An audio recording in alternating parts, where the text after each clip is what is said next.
இது ஃபர்ஸ்ட் மலேசியாவின் செய்திகள் உங்களுக்காக.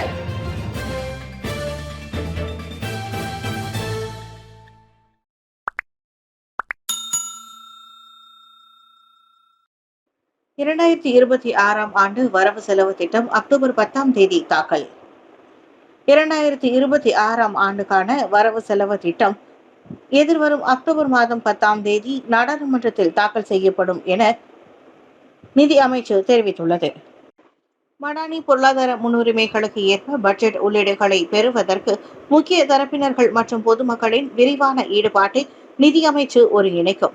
2026 பட்ஜெட்டில் பெறப்பட்ட உள்ளீடுகளை குறிப்பாக பொருளாதார அதிகாரமறிதல், மக்கள் நல்வாழ்வு மற்றும் சிறந்த நிர்வாகத்தை ஆதரிக்கக்கூடிய கடப்பாட்டிற்கு அரசாங்கம் உறுதி பூண்டுள்ளது என்று இன்று வெளியிட்ட 2026 பட்ஜெட்டுக்கு முந்தைய அறிக்கையில் நிதி அமைச்சு தெரிவித்துள்ளது. மடானி பட்ஜெட்டுகளின் 4வது தொடரான பட்ஜெட் 2026 நிதி வளத்தை மீட்டெடுக்கவும், பொருளாதார அடிப்படைகளை வலுப்படுத்தவும், மக்களின் வாழ்க்கை தரத்தை உயர்த்தவும் மடானி பொருளாதார கட்டமைப்பை தொடர வடிவமைக்கப்பட்டுள்ளது. 2026 பட்ஜெட் மடானி பொருளாதாரத்தின் 3 பிரதான அம்சங்களை தொடர்ந்து ஆராயும். அதாவது தேசிய வளர்ச்சி உச்சவரம்பை உயர்த்துதல், மக்களின் வாழ்க்கை தரத்தை மேம்படுத்துதல் மற்றும் சீர்திருத்தங்களை முன்னெடுப்பது, குறிப்பாக நல்லாட்சி ஆகியவற்றுக்கு முன்னுரிமை வழங்கப்படும். இந்த பட்ஜெட் 2026-2030 காலகட்டத்திற்கான 13வது மலேசிய திட்டத்தின் கீழ் முதல் வரவு செலவு திட்டமாகும். பெட்ஸ் வண்டர்லாண்டில் விலங்குகள் நல மீறல்கள் இல்லை, கால்நடை சேவைத்துறை உறுதி. மிட் வேலி மெகா மாலில் உள்ள பெட்ஸ் வண்டர்வேர்ல்ட் விற்பனை நிலையத்தில் விலங்கு நல மீறல்கள் எதுவும் நடைபெறவில்லை என்று கால்நடை சேவைத்துறை உறுதிப்படுத்தியுள்ளது. ஒவ்வொரு நாயும் தனித்தனியாக உடல்நல மதிப்பீட்டு முறையால் பரிசோதிக்கப்பட்ட போது அதில் எந்த ஒரு நல மீறல்களும் பதிவாகவில்லை என்பது குறிப்பிடத்தக்கது. இந்நிலையத்தில் 2 நாய்க்குட்டிகள் ஊட்டச்சத்து குறைவுடன் உள்ளன எனவும், அவைகள் சுகாதாரமற்ற மற்றும் மனசோர்வை சூழலில் எது இருக்கின்றன என்ற நிலையிலும் சுருக்கமாக வசிப்பிடங்களில் வைக்கப்பட்டுள்ளனவையாகவும் குறிப்பிடப்பட்டுள்ளது. இந்நிலையில் பெட்ஸ் வண்டர்வேர்ல்ட் இந்த மாத இறுதிக்குள் அனைத்து விற்பனை நிலையங்களிலும் பூனைகள் மற்றும் நாய்களின் விற்பனையை படிப்படியாக நிறுத்த உள்ளதாக அறிவித்துள்ளது. அத்துடன் தத்தெடுப்பு முயற்சிகளை ஊக்குவிப்பதற்கும் தங்குமிடங்கள் மற்றும் மீட்பு அமைப்புகளுடன் கூட்டு பணிகளில் ஈடுபட உள்ளதாகவும், உயர்தர செல்லப்பிராணி பொருட்கள் மற்றும் நிபுணர் ஆலோசனைகள் தொடர்ச்சியாக வழங்கப்படும் என்றும் நிறுவனம் தெரிவித்துள்ளது. காலாவதியான சாலை வரி காப்பீடு கொண்ட 10 சொகுசு வாகனங்கள் நெகிரி செம்பிலானில் பறிமுதல். வைத்திருப்பது ஆடம்பர கார்கள், வாழ்வது பகட்டு வாழ்க்கை, ஆனால் சாலை வரியும் வாகன காப்பீட்டையும் மட்டும் முறையாக காட்ட முடியாது. நெகிரி செம்பிலான் சாலை போக்குவரத்து துறை நடத்திய அதிரடி சோதனையில் அம்பலமான வாகன ஓட்டிகளின் செயல்களே அவை. LKM வாகன உரிமம் காலாவதியாகி ஆண்டு கணக்கில் ஆனதும் கண்டறியப்பட்டது. கேட்டால் மறந்துவிட்டோம் என சர்வசாதாரணமாக பதில் வருவதாக நெகிரி செம்பிலான் JPJ இயக்குனர் ஹனீஃப் யசப்ரா யூசுப் கூறினார். இதுபோன்ற சாக்கு போக்குகளை ஏற்றுக்கொள்ள முடியாது என்றார் அவர். இவ்வாண்டு ஜனவரி முதல் ஆகஸ்ட் வரை அத்தகைய 10 வாகனங்கள் பறிமுதல் செய்யப்பட்டு சீல் வைக்கப்பட்டுள்ளன. அவற்றில் பெரும்பாலானவை Porsche Taycan, mini Cooper Countryman, Toyota Alphard, Tesla போன்ற கான்டினென்டல் சொகுசு கார்களாகும்.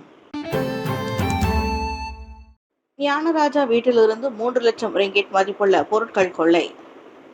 லிம்குவாங் யங் லஞ்ச ஊழல் வழக்கு விசாரணையில் அரசு தரப்பின் முக்கிய சாட்சியான டத்தோஸ்ரீ ஜி ஞானராஜாவின் வீட்டை உடைத்து புகுந்த கொள்ளையர்கள் அவ்வீட்டிலிருந்து 3 லட்சம் மதிப்புள்ள விலையுயர்ந்த பொருட்களை கொள்ளையடித்துள்ளனர். இந்த சம்பவத்தை பட்டலிஞ்சயா மாவட்ட போலீஸ் தலைவர் துணை கமிஷனர் ஷாருல் நிசாம் ஜாஃபர் இன்று உறுதிப்படுத்தினர். அவ்வீட்டில் இருந்த ரகசிய கண்காணிப்பு கருவிகள் பதிவான காணொலியை ஆராய்ந்து சம்பந்தப்பட்ட சந்தேக பேர் வழியை அடையாளம் காணும் நடவடிக்கையில் விசாரணை அதிகாரிகள் ஈடுபட்டு வருகின்றனர். எனினும் அவ்வீட்டிலிருந்து கொள்ளையடிக்கப்பட்ட பொருட்களின் விவரங்களை அவர் வெளியிட மறுத்துவிட்டார். அந்த பொருட்களின் மதிப்பு சுமார் 3 லட்சம் ரிங்கிட் மதிப்புள்ளது என தங்களிடம் தெரிவிக்கப்பட்டதாக அவர் கூறினார். தனது கட்சிக்காரர் கொள்ளை சம்பவத்தில் பாதிக்கப்பட்டுள்ளதாக ஞானராஜாவின் வழக்கறிஞர் டத்தோ RT ராஜசேகரன் நேற்று கூறியிருந்தார்.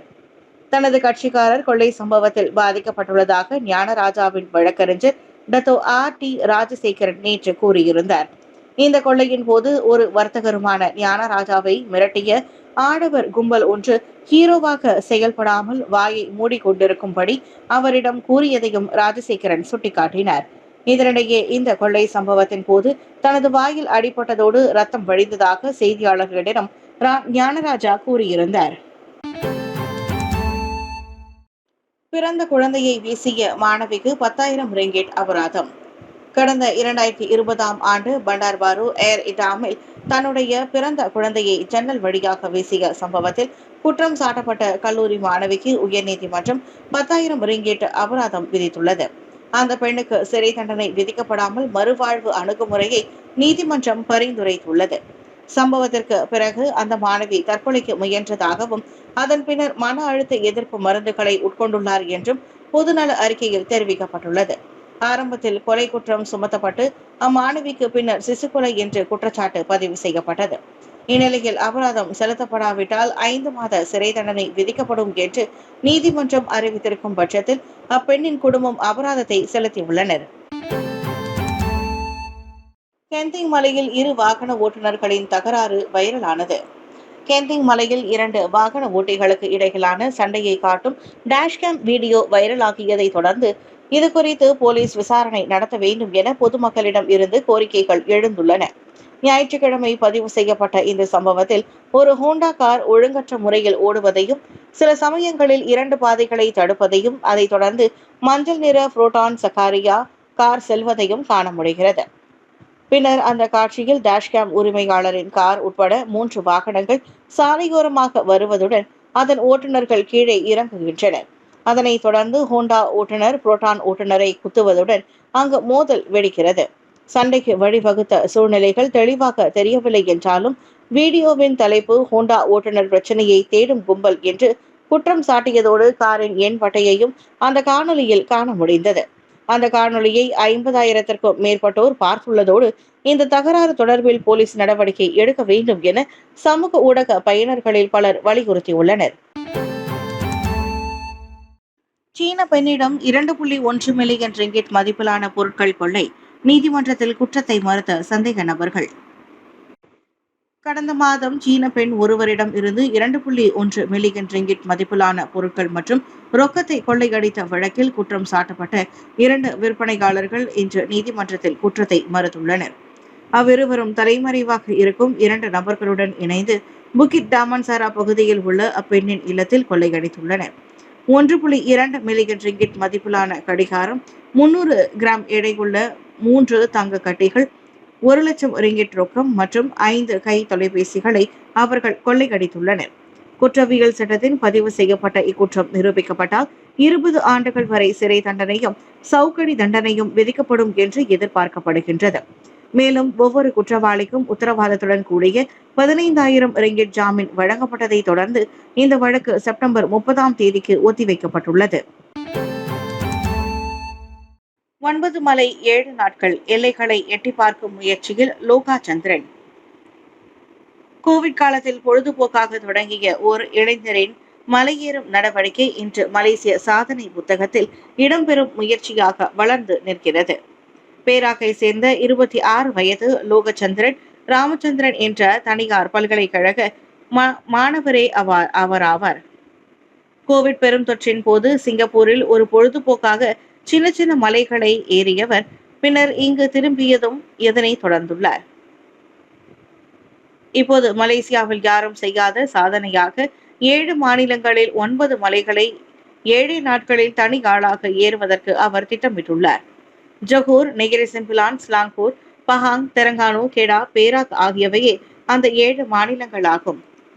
ஆகஸ்ட் 25ஆம் தேதி 1276 மீட்டர் உயரம் கொண்ட ஜொகூர் குனோங் லாடாங் மலையில் இவரின் இந்த துணிகர பயணம் தொடங்குகிறது. தேசிய தினமான ஆகஸ்ட் 31ஆம் தேதி பேராக் குனோங் கெராராய் மலையில் இந்த சாதனை பயணம் நிறைவடையும். இதில் தெலங்கானாவில் மலை ஏறி இறங்குவதற்கு 10 மணி நேரங்கள் வரை பிடிக்கும் என அவர் கூறினார்.